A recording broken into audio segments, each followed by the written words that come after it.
Hi, I'm BJ, and this is the Arcane Alienist Podcast.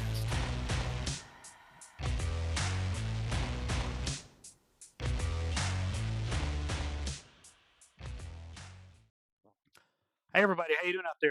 Welcome to the Arcane Alienist. It's good to be here.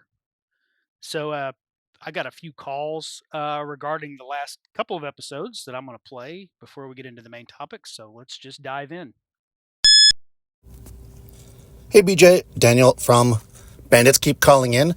Been super far behind on podcasts, but yours popped up and I thought I'd listen to the most recent episode.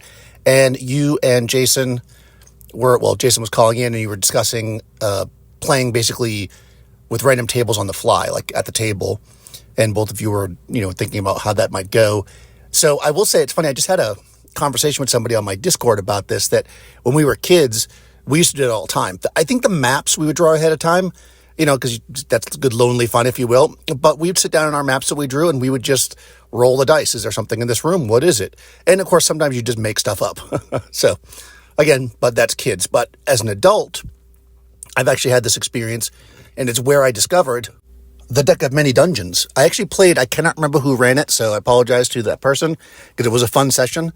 A person online, it was on one of these like Facebook groups, put together an Into the Odd game, and they ran it with the deck of many dungeons. We made characters like right there right before the game, and myself, and there might have been two other players, and then the dungeon master, or whatever it's called, Into the Odds. He would pull a card from the deck of many dungeons, and he just used the deck of many dungeons the way it's designed.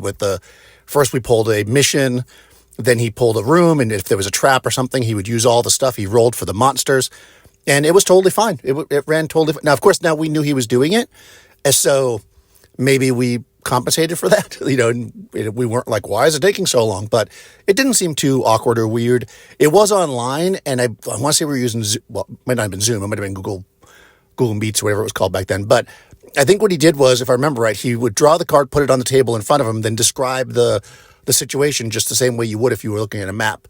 And that's how he did it. We knew he was using it because he told us. And of course, then I went and bought it after, because I use it for my actual play all the time. Thank you for the call, Daniel. That is Daniel of Bandits Keep. I will put a link to his media in the notes. Daniel, it's funny that you mentioned the deck of many dungeons, because this idea that we're talking about here has been percolated in my head for quite some time, and it originally started with me watching you cover the deck of many dungeons on either, I can't remember if it was one of your podcasts or one of your videos, but I remember going, huh, that's pretty cool. I'm gonna have to check that out. And of course, I have some dungeon decks that I have since purchased myself. Um, and then kind of played with the idea and put it aside, played with the idea, put it aside, and really haven't got it to the table yet. But that is good to know that it didn't, it has worked at the table. I think as long as everybody's aware of what's going on, and I think it's something that might be slow at first, but once people are kind of used to it, it just kind of picks up. I think you're right. And I think as Jason was pointing out, yeah, it is going to be slower than just if you've got a prepared map of the dungeon and you just kind of already know what's in it. But if you get in the groove, like anything else, it's kind of a procedural aspect to play. Once everybody's used to the procedure, it kind of goes smoothly, and then you just have to adjust your expectations. So I'm glad to hear that that has worked for you, and I appreciate the call. So yeah, everybody check out Daniel's stuff, and like I said, I'll put a link in the episode description. All right, next up, who do we got? Yo, Dr. Boyd, what's going on, man? I am listening to your latest episode at time of recording, where you're about to drop some awesome philosophical, analytical stuff on us. But I'm getting through the first part of the call-ins, and right now you had just got finished talking about how, when a writer is writing a novel, they try and make an interesting plot with callbacks and a coherent narrative and all that stuff. And then you were saying how maybe even in our real lives, everything has a plot. And I just wanted to call to say, yes, yes, yes, man. I totally, I get so annoyed when I see people talking about games and I don't want to play in a game that has a plot. Every single game anyone has ever played in has a plot. There's a captured princess. There's a plot there. That you have to go rescue some magical cows. There's a plot there.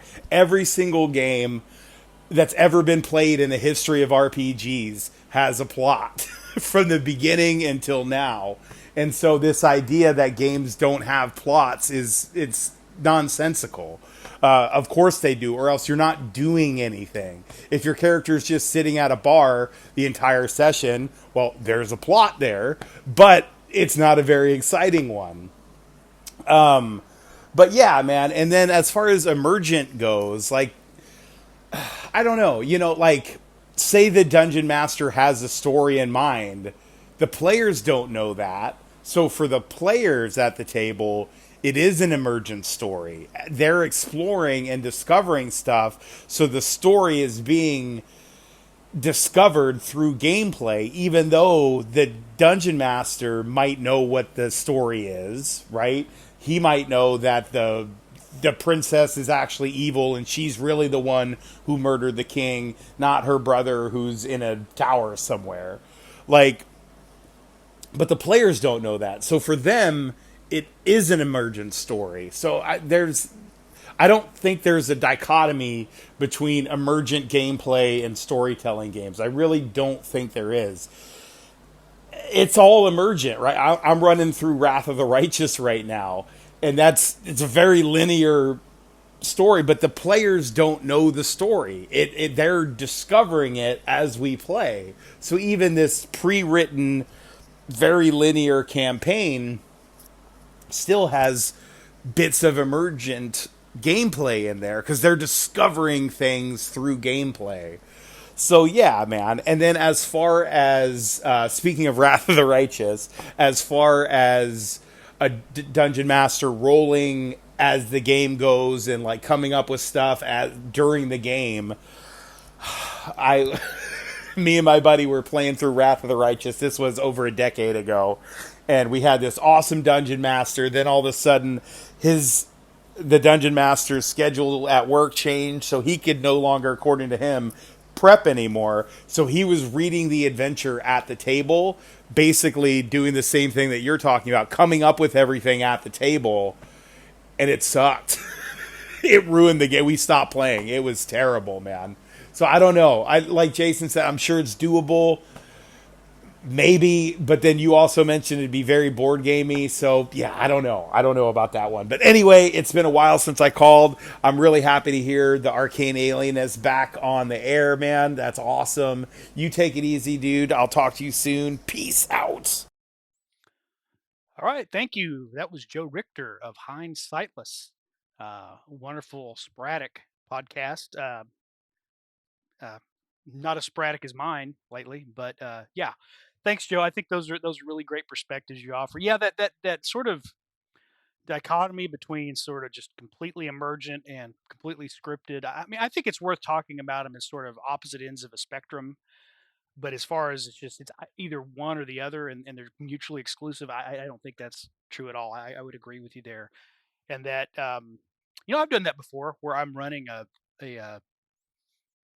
more or less a pre-written campaign or module or adventure, and just something the players ask or something the players do, or maybe the way they react to just a random thing that they encounter, whether it's a monster or an NPC or an item that has no special meaning, but they start talking about it, and I start riffing on them with a little bit kind of improv, and suddenly the story, or at least part of the story, might be going in a slightly different direction, and I just go with it. So yeah, that's kind of emergent, but it's based on some prompts and based on a little bit of foundation that's laid there. So I can see that, that it's not, yeah, even your sort of linear, for lack of a better term, railroady. I don't know that that's what we're really talking about. Um, there's still some emergent story that comes from that. I think the point that Che and Anthony were making that I originally was when I was referencing that episode of Roleplay Rescue was the idea that a DM doing exactly what you were talking about. That there's a sort of completely scripted and they are just reading the box text verbatim and then they are rolling and there's no dynamics, there's no interactions, there's nothing. It doesn't feel like you as a player are actually causing anything to happen because it's just like next room, here's what's in it, or next encounter, here's the monster, and there's no improvising. The players, no matter how much they kind of improvise or come up with creative stuff, you don't see the DM responding in kind.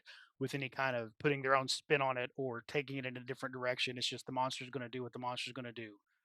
The monster's going to be where the monster's going to be, um, which is a problem. Which of course, I guess the opposite problem is the quantum ogre. Whereas I want you to fight an ogre and it's going to show up no matter where you go. And I think either way, you're taking away the player's agency because you are not allowing them to impact the scenario or the campaign world around them. Um, yeah, that's those are good points there. So I'm glad you called in and brought them up. Um, yeah, and I'll refer you back to Daniel's call about how board gamey it might get. I think again, as with anything, a little bit of it with some thought and some practice and some just a delicate touch could work, but it could very quickly kind of get like you said, kind of too boring, too again. Are we playing? Are we playing D&D or are we playing Hero Quest? Which I love Hero Quest. It's a fun game, but it is still kind of a board game. Where it's more about the mechanics and the objectives and not the role playing. So thanks again for that call, Joe. And we've got one more call. Well, let's take a listen. Hey BJ, awesome episode on the intersection between psychology and gaming. I found it very fascinating. Um, I but I love studying psychology and sociology, philosophy. Yeah, I'm reading a book now from Oliver Berkman called The Antidote. Uh, with happiness for people who can't stand positive thinking. And there's a chapter on Stoicism in there where he highlights Albert Ellis, who was very much inspired by Seneca and the Stoics in his psychology practice. And I guess in a way, you could trace cognitive behavioral therapy's roots back 2,000 years to Stoicism. And there's probably an oversimplification and maybe some hyperbole there, but I still think that's pretty cool and fascinating. Nothing really to do with gaming per se, but I just appreciated your thoughts. So thanks and take care. Thank you, Merc, uh, and thanks for calling in about the actual topic of the last episode. That's greatly appreciated, and I'll follow up with another idea from psychology because it just kind of crossed my mind the other day. Um, but yeah, the you know putting a pause on gaming for a second. Yeah, the Stoicism did have a very big influence on cognitive therapy. In fact, I would often recommend to more intellectually minded friends or clients or whoever if they want to um, if you're looking for something to kind of read for your own uh, enlightenment or own to provoke your own thoughts. Sometimes rather than self-help books, to just read some good books on Stoicism. To so the ancient Stoics themselves might be hard to follow if you don't have enough of the context. But if you could find a good book on Stoicism, maybe by an expert, like someone who's like a scholar of philosophy or things like that who can put things in perspective and help kind of flesh it out. I think those are very good. I think Stoicism, unfortunately, has got a black eye lately because it's been co-opted by a certain segment of influencers and celebrities out there on the net who will claim they're a Stoic, and then they start talking about Stoicism will get you this and Stoicism will get you that, and it's like, but that's not what Stoicism isn't about getting you things. Um, so, but actual good Stoicism is actually a pretty cool thing to explore, particularly if you're looking for a way to maybe not try to be happy all the time, but at least sort of live a good life with a sense of meaning, a sense of purpose, a sense of contentment. I think it's a good way to go about doing it, and it is very much grounded in particularly the cognitive behavioral therapies as one of the philosophical underpinnings. I'll have to check out the antidote. I hadn't heard of that one. It sounds. I'm kind of looking at the synopsis on Amazon, and I'll definitely check that one out. I said avoid health self help, but there are good self help out there. This looks like a potentially really good one. Um, there's another good one I would recommend called The Happiness Trap by Russ Harris, who's based his he works based in acceptance and commitment therapy, which is sort of I say newer. It's been around for a couple 3 decades, but relative to classic kind of Elvis Albert Ellis and Aaron Beck style CBT. It's in the family of cognitive and behavioral therapies, but it has a lot of that stoic. Hey, life isn't always good. The secret is just learning how to deal with things on their terms, and that doesn't mean that you can always be happy or that you can just you know positive think your way out of situations, right? So I'll have to read the antidote and check it out. But the happiness trap is a good one. Or if you want just a really thorough deep dive into that school of thought, it's a little denser, but it's a book called uh, A Liberated Mind by Stephen Hayes, who has been the kind of the founder and lead researcher in relational frame theory, which ACT or ACT therapy is built on. I'll put links to this book Merck has mentioned as well as to those two books in the show description. Um, so yeah, good to talk about that. I appreciate you listening, and maybe I'll try to pepper in a little more of psychology, uh, in some of my podcasts because I know who my demographic is. I know it's gamers like me. It's predominantly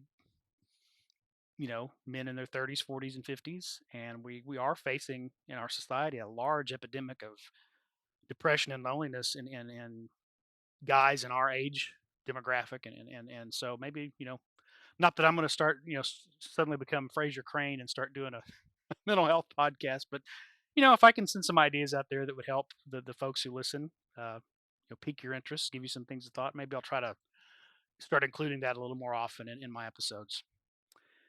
Anyway, um, what did I want to talk about today for the main topic? It just I want to review a book, but it also made me think about another kind of interesting juxtaposition of psychology and gaming. So this is the Swords and Wizardry Companion. I've kind of dove back into Swords and Wizardry uh, lately. Ran actually really great game yesterday. I'm recording this on Sunday afternoon. Yesterday, I ran a really great game of Swords and Wizardry for my son and his friends. But maybe I'll give a recap of that at a later time. Anyway, this is the Swords and Wizardry book of options, and a couple things that are just is really cool is Swords and Wizardry Complete.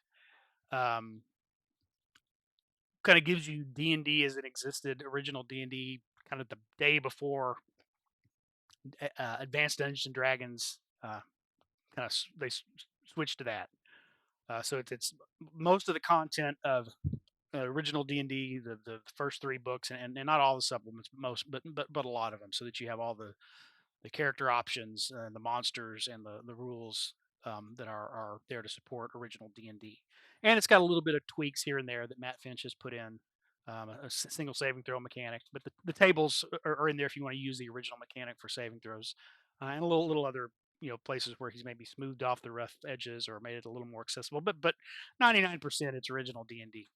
But the Book of Options takes that style of D&D and gives you some things that you can put in that come from later versions of the game, starting with AD&D up through our current fifth edition.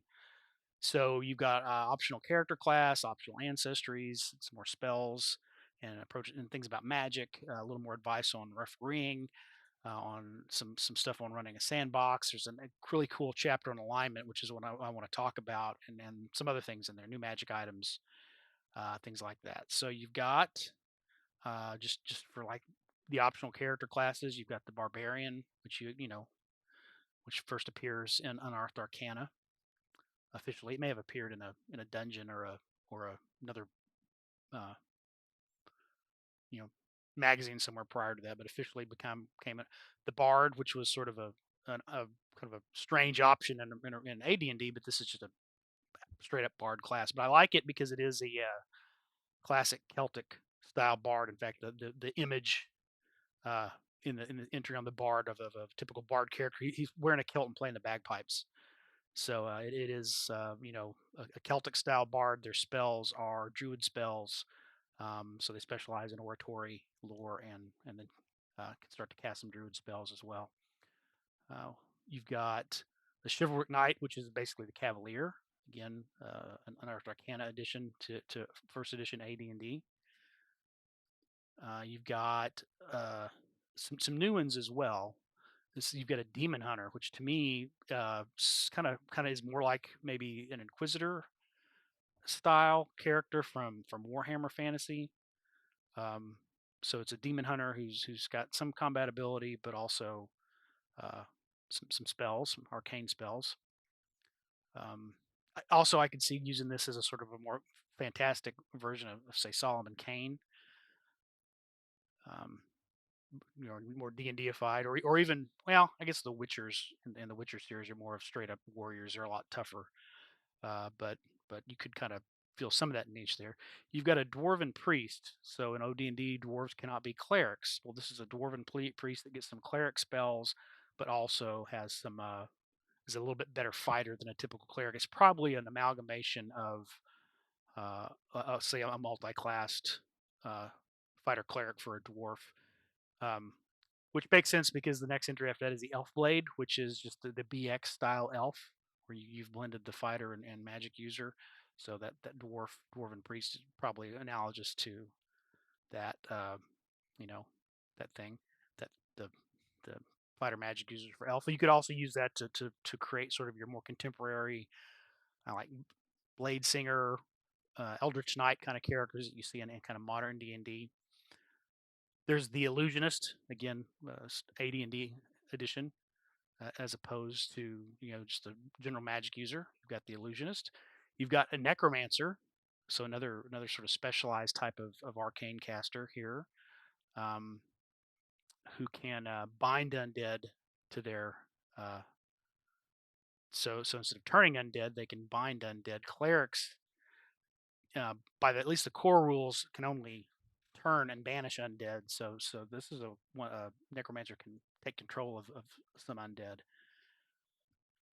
You got the troubadour, which represents probably our more uh, modern take on the bard. So they get illusionist spells and have some thief or roguelike abilities. So probably fits the niche of our more current bard. There's a warlock, which mechanically it fits more into the original D&D mod of that, but it is someone who makes a pact with some sort of otherworldly power. And depending on the alignment of who they make a pact with, their spells, there's different versions of their spells. The Wrath Chanter. This is probably more our current understanding of a barbarian. The berserker rage aspect of the barbarian was not part of the AD&D barbarian. That came with third edition. Second edition had a kit for fighters that had the berserker rage, but the barbarian was originally more just sort of more of a survivalist. I think, in fact, in some ways, a barbarian can kind of be a better ranger than a ranger. So the Wrath Chanter is the kind of this person who kind of works himself into a berserker rage, and is just kind of a variant of the fighter. And I have a player playing one of these, and it worked really well yesterday in the game. Um, and then we've got some optional ancestries that put the gnome in there, which is now kind of ubiquitous for D&D.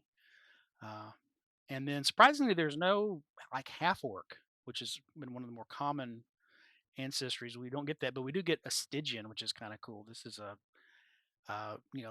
sort of a harkening back to sort of kind of Robert E. Howard kind of sword and sorcery. Stygians, uh, are descended from basically the lizard people who ruled or snake people, reptile people who ruled before the rise of men and elves. Um, and so they have some sort of they're very charming and um, are particularly good at just being assassins, thieves. It looks like is this assassin, cleric, fighter, magic user, necromancer, thief, and warlock are the classes that are listed that they can take part of. So that's pretty cool. So you get these new character options along with new spells, and there's some other items and things as I mentioned in here. So overall, the Swords and Wizardry Book of Options I think is a really good addition if you're going to play Swords and Wizardry. It's also just a well written and interesting read if you're doing any kind of I think retro gaming or old school gaming. You can also probably mine it for other ideas to pair with like old school essentials or AD&D, Osric, BX, Beckming. Just another way to. These things are pretty easy to kind of graft in, um, like a lot of any of the systems based in the old TSR methodology. But I wanted to talk about this chapter in here on alignment and something that made me think about, which is just kind of I don't know if this is useful in the game. It just sort of jumped out and I thought, oh, that's interesting. So he's talking about different approaches to alignment and sort of the default alignment system for swords and wizardry is the classic 3-point law, neutrality, and chaos. And he talks about different ways of interpreting what that means based on kind of what you want out of a game. Particularly with law, he says you can just make law sort of goodness and sort of Arthurian type of nobility that you're aligned with. Um, Chivalric kind of medieval concepts of what it is to be a hero and a virtuous person, um, or you can take it more as a broader cosmic, law like you see say in Michael Moorcock or Pal Anderson, and then how neutrality and chaos would contrast to that. He talks about the Holmes 5-point system, where there is no nuance and neutrality. I guess how you play a neutral character is so you've got lawful evil, lawful good, chaotic evil, and chaotic good, but neutral is just neutral. So you choose whether you're good or evil, and you choose whether you're lawful or chaotic, and kind of blend those two together. But if you're neutral, you're just neutral. There's no neutral good, neutral evil, chaotic neutral, uh, or lawful neutral. So, which I think kind of helps characters. He mentions in here there's a paladin's dilemma when you're just going with pure law, neutrality, and chaos because neither law or chaos are actually good or evil. So it's like, well, is a paladin more lawful or more good? What happens when they come into conflict? This eliminates that because it creates a carve out for lawful good versus other types of good. Um, and he briefly talks about the 9-point system we've all come to know in D&D. But then he talks about, and this is what really struck me, was Moorcock's cosmology. And the original law, neutrality, and chaos was inspired by Michael Moorcock. Of course, Michael Moorcock will point out he was inspired by Pal Anderson and just sort of fleshed out his own version of sort of the law versus chaos conflict. But he points out that in reality, there's a 4-point system when you look at how Michael Moorcock defined these concepts. That there's law and chaos, but in the middle there's balance. There's actually a force of balance that has all the same sort of you know cosmic implications and higher beings devoted to the cause, and actually Elric and the other eternal champions in Moorcock are actually the champion of balance. They're put there by balance to you know work keep either law or chaos from becoming a sin. Of course, Elric ultimately fails. Spoiler, sorry, but but in this case, neutrality simply just means there's no alignment. You haven't chosen. You would choose or feel compelled to ally yourself with law, chaos, or balance, or maybe you kind of unwittingly do if you have a particularly strong personality or strong temperament that pushes you in one of those directions. But there are also people who just don't really commit to anything and they just kind of drift and just kind of whatever seems right or don't concern themselves with that stuff. And that would be a neutral person in this 4-point system. Um, but what that really got me thinking about, and I thought, surely I'm not the first person to have thought of this, and I guarantee you I'm not, but I did Google it just to see if there was anything else out there about that. Because what it strikes me is that you've got here the concept of law, which is about order, creation, but it represents kind of the idea of the way things should be. Um, and maybe this is not so much Moorcock. Maybe this is the original 3-point, but anyway, the two of them. This is what got me thinking about it. Law is about kind of what things need to be. Whether you like it or not, law will say we need rules, we need some organization. This is how we have a civilized, hopefully peaceful as best we can society. And then chaos is the opposite of that in Moorcock. It's not but it's not evil. It's more about passion and desire and um, the response chaos has the law is, well, don't you deserve to be happy? Don't you deserve to enjoy yourself? Don't you enjoy a little bit of pleasure in life? Can't you, you know, if you don't have any goals or ambition, can you ever really accomplish anything? So they're not inherently good or evil, but chaos sort of can kind of pull you in to the to wickedness a little faster than law can. Of course, law can as well, because overdone law becomes oppressive and gives rise to tyrants. And then nothing can ever change, even when it's kind of in everybody's best interest for there to be some change or progress, right? So you've got that dichotomy between law and chaos, which really strikes me as the way in some iterations of Star Wars they talk about the light and the dark. The dark side is not necessarily evil, but it is what what is about um, being able to allow yourself to be angry, to have feelings, to enjoy things in life, to have goals and ambitions. I think Lucas has said originally that was not his intention. His intention was the Jedi were about balance in the Force and self restraint, but not to the point of being, you know, distant, unemotional, unconcerned, things like that. And somehow that's in common parlance been turned, because we all love to think of bad guys as anti-heroes instead of villains. But for him, the Sith really were villains, and the dark side was about an unbalanced force. Um, but he's not the best at dialogue, so maybe that didn't really come through in his movies. But at any rate, balance is the conscious choice to keep those two things from overtaking the other, but having the necessary parts of both. Um, so what I'm getting at, and this is where I can't believe I couldn't find anybody had talked about this. Although again, I'm sure they have somewhere, but I don't have a week to spend on Google or at the library or anything researching this. But when I think about those sort of idea, we've got sort of a moral imperative for self restraint, control, rules, opposed to a driving force of passion, desire, um, just demand, wanting to be gratified.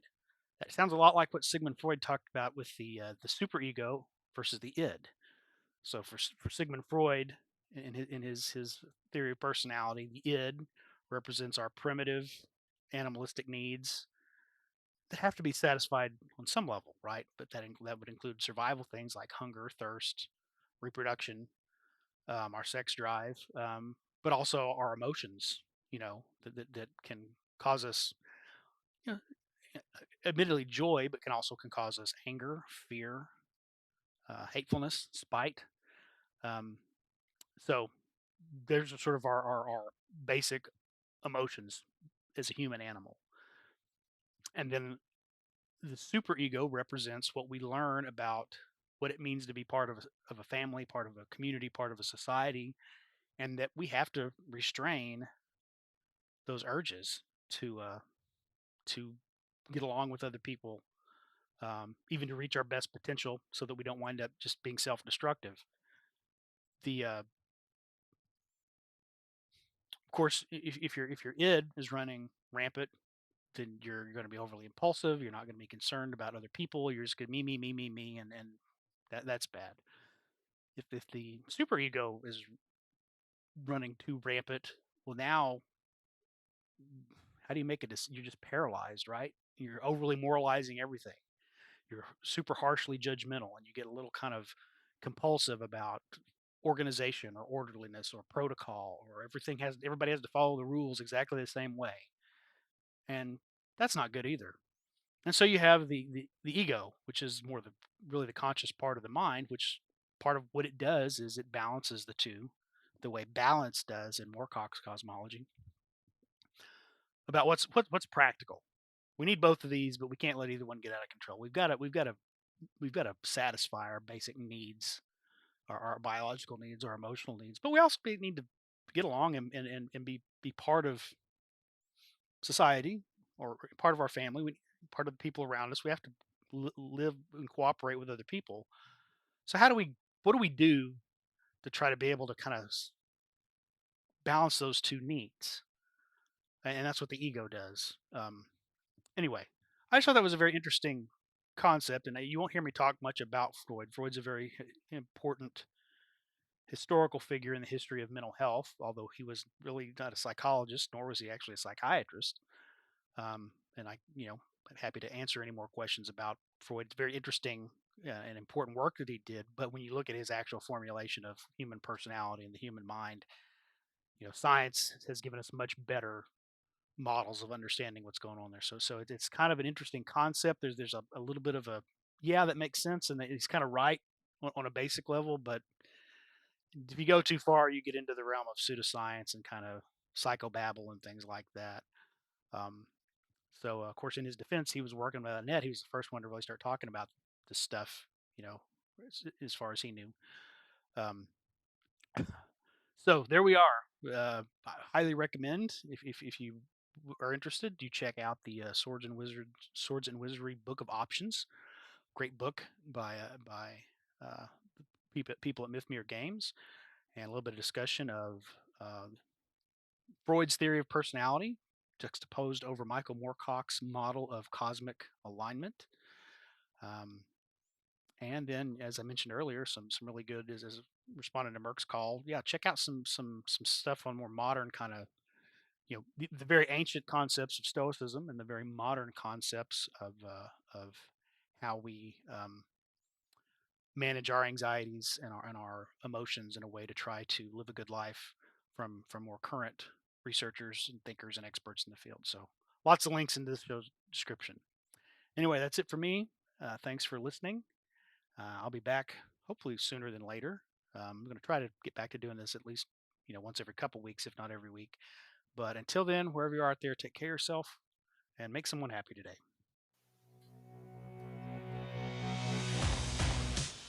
Thanks for listening to the Arcane Alienist podcast. The music you're hearing is Come and Get It by Scott Holmes Music. The cover art is by Dave Bone. Be sure to check out his stuff at ironseer.com. You can leave me a message. I have my SpeakPipe account linked to the show description. You can also send me an email at arcane.alienist@gmail.com. Just embed a voice memo, or I'll just read the text to your email during a future episode. Once again, thanks so much for listening.